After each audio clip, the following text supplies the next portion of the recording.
Here's a hot take for you. Cholesterol isn't the enemy. Your body actually makes it on purpose because it's essential.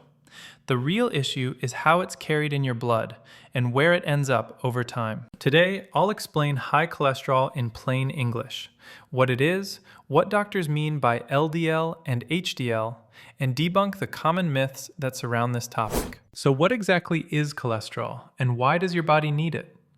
Cholesterol is a waxy, fat-like molecule that your body uses for important jobs, such as building cell membranes, the skin around every cell, making certain hormones, and helping make bile acids, which help digest fats. So cholesterol itself isn't poison. The issue is cholesterol traveling in the bloodstream, because cholesterol doesn't dissolve in water, so it has to be carried around. That leads us to the part that confuses almost everyone.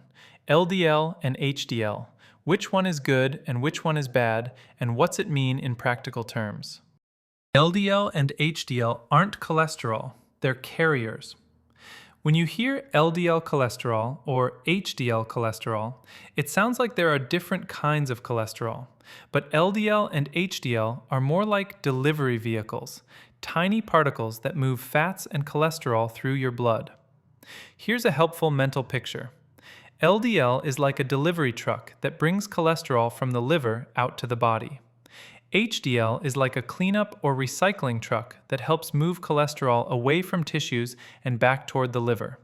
So when people say LDL is bad, what they really mean is when there are lots of LDL particles circulating and conditions are right, more cholesterol can end up in artery walls over time.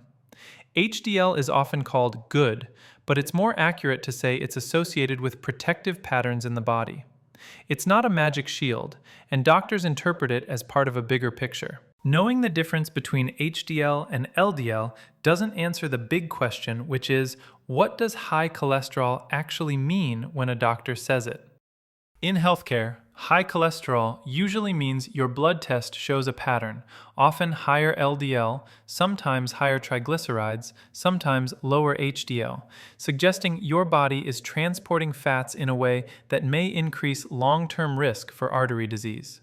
And importantly, high cholesterol usually has no symptoms. You can feel completely fine while changes are slowly happening inside blood vessel walls. That's one reason cholesterol is checked so often, especially as we get older.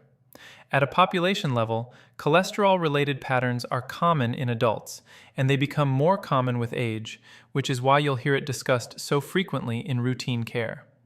This is the part most people never see. The quiet changes happening inside blood vessels long before high cholesterol causes concern.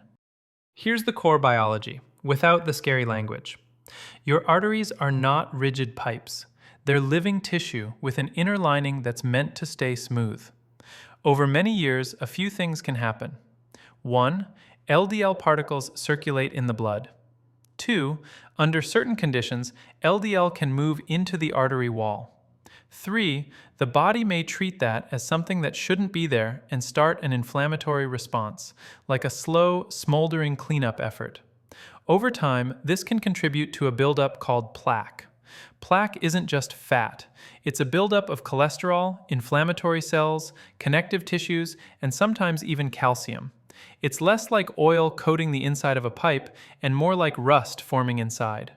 This doesn't happen during one dramatic event, but rather a slow change over time. This is why doctors often talk about cardiovascular risk as a long-term process. And when doctors talk about this, they often mention triglycerides. So what exactly are triglycerides, and why do they show up on the same blood test? Triglycerides are another kind of fat in the blood. They're a major way the body stores and transports energy. Triglycerides tend to rise in certain metabolic patterns, often alongside insulin resistance and other changes in how the body handles fuel. That's why doctors often look at cholesterol and triglycerides together rather than in isolation. So now you may be asking, but I eat healthy. Why is my cholesterol high? This surprises people, and it's worth saying clearly. Your liver makes a large portion of your cholesterol. Food can influence cholesterol, but it's just one part of the whole story. Cholesterol levels are shaped by a mix of genetics, family patterns are common, age-related metabolic changes, liver regulation and hormone signals, other health conditions that affect metabolism, and certain medications. So high cholesterol is not automatically a "you did something wrong" situation. It's often a biology plus time situation. Let's go through a quick fact check on common myths about high cholesterol. Myth number 1. If my cholesterol is high, I'll feel it. Usually, you won't. It's often silent. Myth number 2. LDL is always bad and HDL is always good. They're carriers. The interpretation depends on the whole pattern and the person. Myth number 3. Cholesterol is the only cause of heart disease. Cholesterol is one part of a bigger picture that can include blood pressure, blood sugar patterns, inflammation, smoking history, kidney function, family history, and more. Here's another common question most people have. What do doctors typically do with cholesterol results?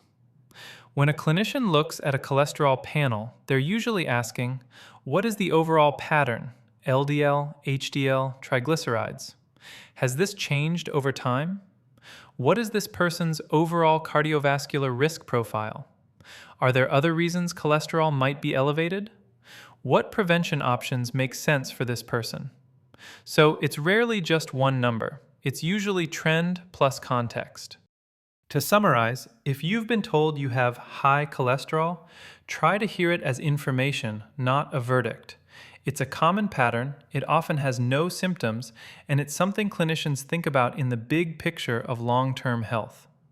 If you want more simple, plain, and clear explanations of common medical topics for older adults and caregivers, please do subscribe. Also, drop a comment if you had a thought you'd like to share about this topic. This video is for educational purposes only.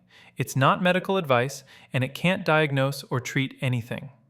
If you have questions about your own results, contact your physician.